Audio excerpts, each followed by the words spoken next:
एक बहुत ही छोटे उद्गम से एक बहुत विशाल संगम तक।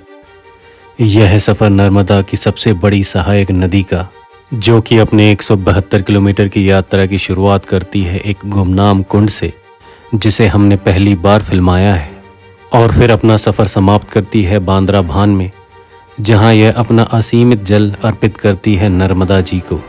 और उससे पहले अपने सफ़र में कुछ ऐसे बड़े जलाशयों का निर्माण करती है जो कि समुद्र जैसे विराट हैं। आज हम शुरुआत करेंगे इसके अचिन्हित उद्गम स्थान को ढूंढने से, फिर पहुंचेंगे नदी के साथ साथ इसके संगम स्थान तक। यह है नर्मदा की सबसे बड़ी सहायक नदी की यात्रा, उसके उद्गम से उसके संगम तक। यह है यात्रा तवा नदी की।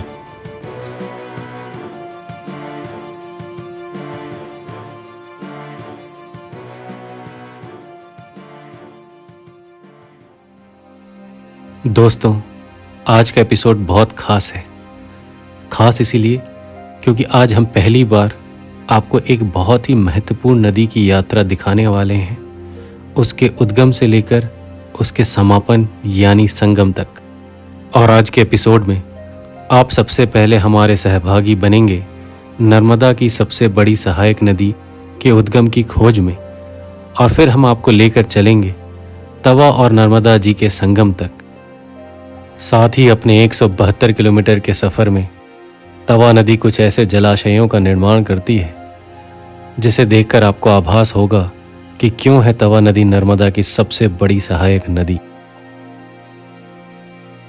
मध्य प्रदेश का सारनी शहर, जो कि अपने थर्मल पावर प्लांट के लिए जाना जाता है, वह अब सिर्फ 60 किलोमीटर दूर है। और वहां जाने से पहले हमारे सामने एक बोर्ड था जिस पर लिखा था कि 13 किलोमीटर के बाद तवा नदी का उद्गम स्थान है। और फिर यहां से हमारा सफर शुरू होता है, सबसे पहले तवा नदी के उद्गम स्थान तक पहुंचने का। मुख्य मार्ग पर बोर्ड लगा देख हमें लगा कि 13 किलोमीटर तक इस रास्ते में शायद हमें हर जगह दिशा को बताने के लिए साइन बोर्ड मिलेंगे और हम आसानी से उद्गम स्थान तक पहुंच जाएंगे। पर हमें क्या पता था कि जैसा हमने सोचा है उसके बिल्कुल विपरीत यह सफ़र बहुत ही कठिन होने वाला है। पहली बात, आगे एक भी साइन बोर्ड नहीं था। दूसरी बात, गूगल मैप में भी कोई ऐसा लोकेशन नहीं है। और सबसे हैरान कर देने वाली बात, हरियागढ़ कहाँ है यह किसी को यहाँ नहीं पता। पर फिर हमने सोचा कोई बात नहीं, कठिन है तभी तो स्पॉटलाइट यहाँ है। और फिर हम लग गए अपनी खोज पर। हमें एक और बात पता चली, यहाँ एक और जगह है जिसका नाम है हृदयगढ़, जो कि थोड़ी सी बड़ी जगह है और ज़्यादातर लोग उसे ही जानते हैं। इसकी वजह से बहुत सारे लोग कंफ्यूज हो रहे थे। फिर काफ़ी पूछने के बाद हमें ऐसा लगने लगा कि कहीं शायद हरियागढ़ जैसी कोई जगह है भी या नहीं। परंतु फिर हमारे लक ने हमारा साथ दिया और हमें रास्ते में एक व्यक्ति ने बताया कि आगे एक हरियागढ़ करके गांव है, जो कि एक बहुत ही छोटा सा आदिवासी गांव है। और फिर हम उस गांव की तरफ बढ़े। आखिरकार हम पहुंच गए हरियागढ़। लगभग शाम के 4 बजे हैं, फिर भी बहुत ही कम लोग बाहर दिख रहे हैं। और वैसे भी यह बहुत छोटा गांव है। हमने कुछ लोगों से पूछा, पर किसी को भी नहीं पता कि यहाँ तवा नदी का उद्गम स्थल कहाँ है। हमारे मन में यह ख्याल भी आ रहा था कि जिन लोगों ने मुख्य मार्ग पर बोर्ड लगाया था तवा नदी के उद्गम का, अगर इस गांव में भी उद्गम स्थान पर कोई बोर्ड लगा देते तो कितना अच्छा होता। खैर, काफी जिद्दोजहद के बाद हमें एक महिला मिली और उन्होंने हमें बताया कि सामने एक पहाड़ दिख रहा है, उसी के नीचे की तरफ शायद कोई कुंड है जहां से तवा नदी का उद्गम होता है। हम बताए हुए रास्ते की तरफ जाने लगे और जाते वक्त हमें पेंच वाले एपिसोड की याद आ रही थी, क्योंकि वहां भी बिल्कुल इसी तरह हम खेतों के बीच से होकर जा रहे थे। अगर कोई व्यक्ति जो कि इस इलाके से हैं और हमारा एपिसोड देख रहे हैं, तो क्या वो हमें यह बता सकते हैं कि इस इलाके में कॉर्न या मक्का की खेती हमेशा से होती आ रही है, या फिर आजकल लोग इसको ज़्यादा लगा रहे हैं? क्योंकि सतपुरा पर्वत के छिंदवाड़ा और बैतूल जिले में हमें हर जगह सिर्फ यही फसल नजर आती है।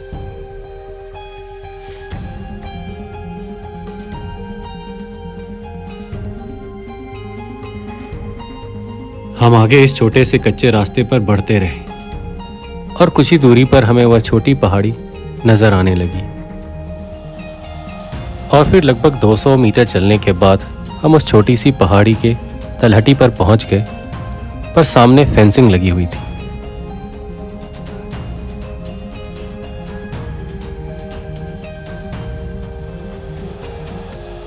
लेकिन फेंसिंग के बीच में एक ऐसी जगह थी जहां से आगे जाया जा सकता था। और फिर हम वहां से आगे बढ़े और हमें फिर पानी नजर आया।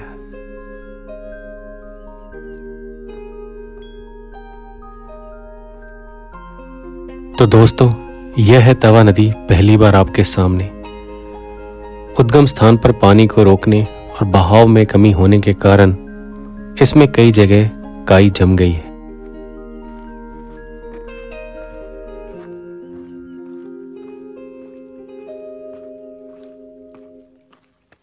पीछे इस पहाड़ी द्वारा समेटा गया पानी एक छोटे से नाले से पहली बार इस कुंड में पहुंचता है, जो अभी आप देखेंगे। और फिर यह धारा काई वाले कुंड तक पहुंचती है, जहां एक छोटा सा चेकडैम जैसा बना है। तो यह है आपके सामने विशाल तवा नदी का छोटा उद्गम स्थान।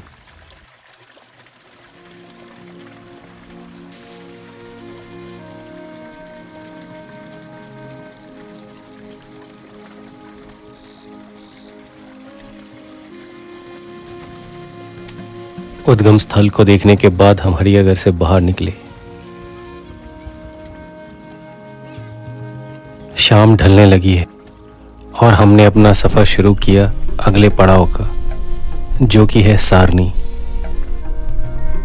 सारनी पहुंचने में थोड़ा वक्त लगेगा, इसलिए हम बीच में कहीं रुकेंगे और अगले दिन फिर सफर की शुरुआत करेंगे।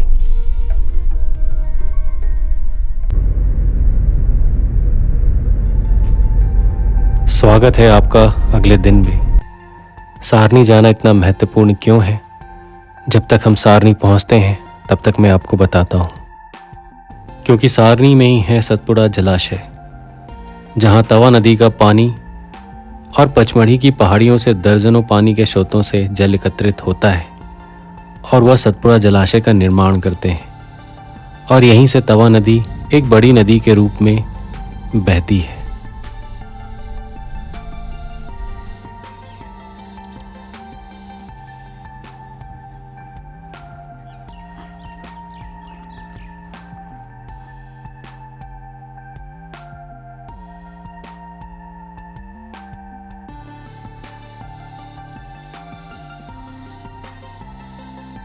सतपुड़ा जलाशय की वजह से ही सारनी में है मध्य प्रदेश का एक बड़ा थर्मल पावर प्लांट, जो कि 2007 तक प्रोडक्शन कैपेसिटी के हिसाब से मध्य प्रदेश का सबसे बड़ा थर्मल पावर प्लांट था।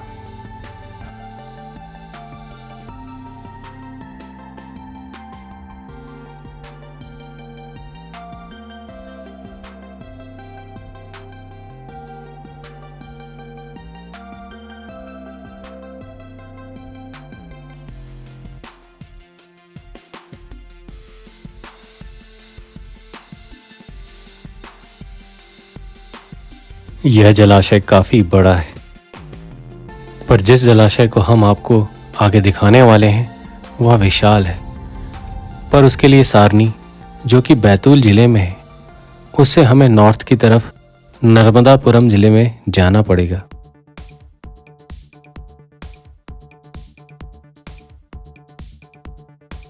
पर तवा जलाशय जाने से पहले हम एक रास्ते से छोटा सा डिटूर लेंगे। वैसे भी नदी हमेशा सीधे रास्ते से नहीं चलती, और क्योंकि हम तवा नदी के रास्ते से चल रहे हैं तो हम आपको एक ऐसे स्थान पर लेकर चलते हैं जहां तवा नदी में एक और छोटी नदी मिलकर उसको और बड़ा बना देती है। उस नदी का नाम है माचना।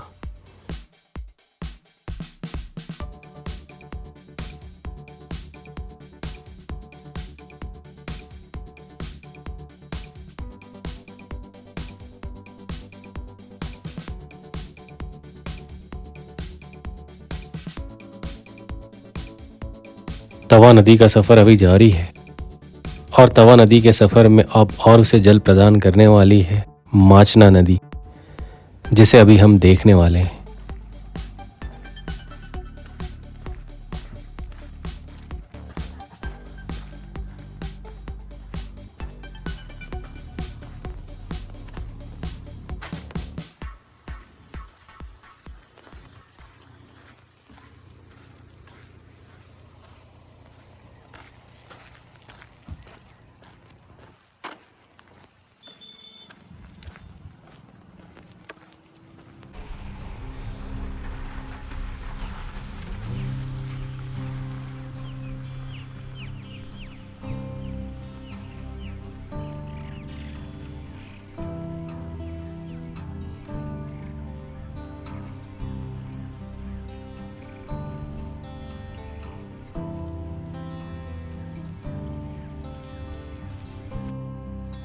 इस स्थान पर माचना नदी तवा नदी में मिल चुकी है या फिर आगे जाकर मिलेगी, यह पता नहीं चल पा रहा है, लेकिन पानी के बहाव को देखते हुए ऐसा लग रहा है कि माचना नदी तवा नदी में मिल चुकी है।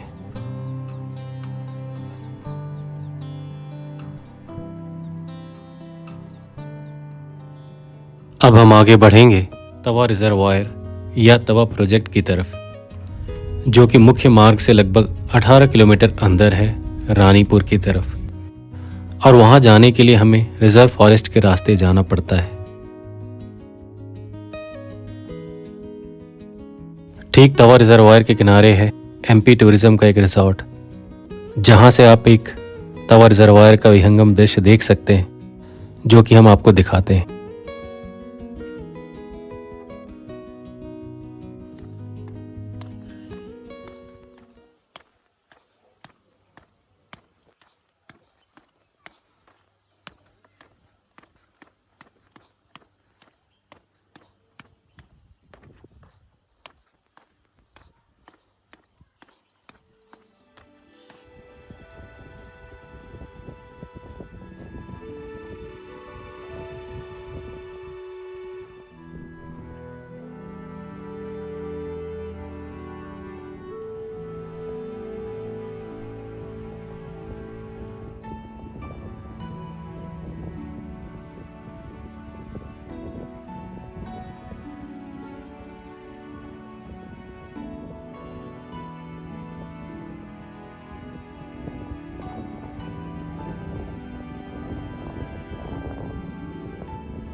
तवा रिजर्वायर की कैपेसिटी लगभग 2310 मिलियन क्यूबिक मीटर है और यह 247 लाख हेक्टेयर में फैला हुआ है, और अपने वेटलैंड इकोसिस्टम के कारण यह एक रामसार साइट है।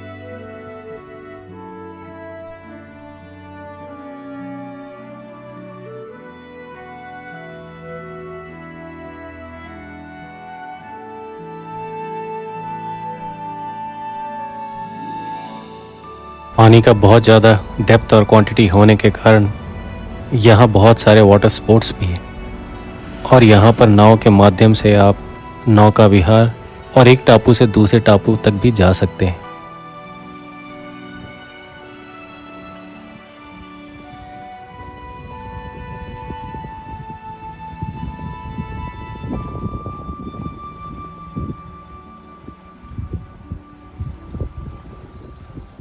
अब समय आ चुका है हमारा आखिरी पड़ाव तक जाने का, मतलब आप समझ ही रहे होंगे कि हम अब तवा नदी के संगम की तरफ जाने वाले हैं।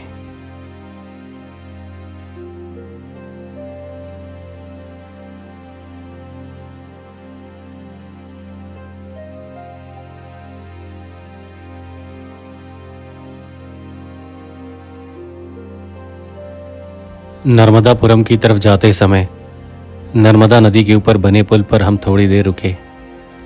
बरसात के मौसम में नर्मदा जी का रूप काफ़ी बड़ा दिख रहा था।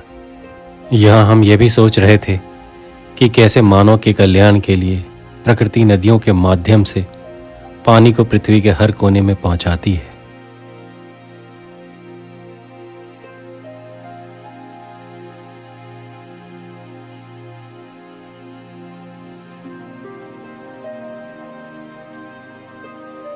जिस स्थान पर तवा नदी और नर्मदा नदी का संगम होता है उसे बांद्रा भान कहते हैं।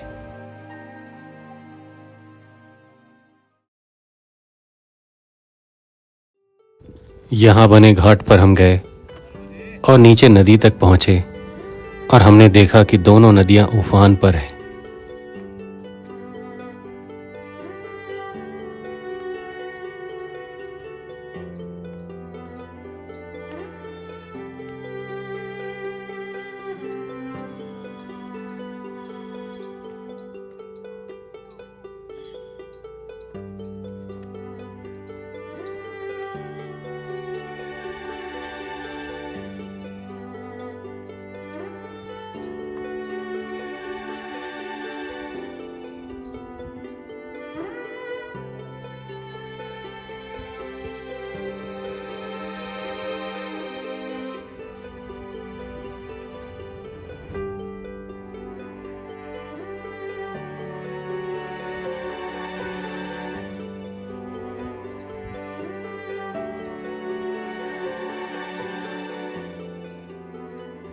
अभी आप ऊपर से लिए गए शॉट को देख सकते हैं, जहां सामने की ओर से तवा नदी आ रही है और वहां तवा नदी अपना अमूल्य पानी नर्मदा जी को अर्पित कर रही है।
यहाँ एक दूसरा घाट भी है, जो कि पहले हमने आपको घाट दिखाया उससे लगभग लगा हुआ ही है, परंतु ऐसा लगता है कि इस घाट का इस्तेमाल लोग कर्म कांड के लिए करते हैं।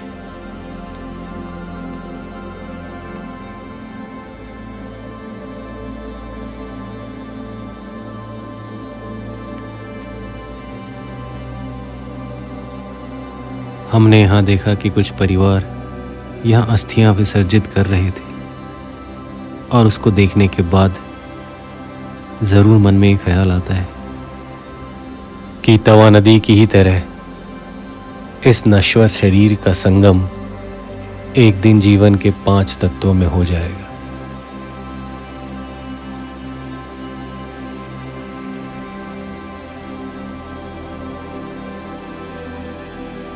इसी के साथ आपसे विदा लेते हैं, इस वादे के साथ कि अगले हफ्ते आपसे फिर मुलाकात होगी।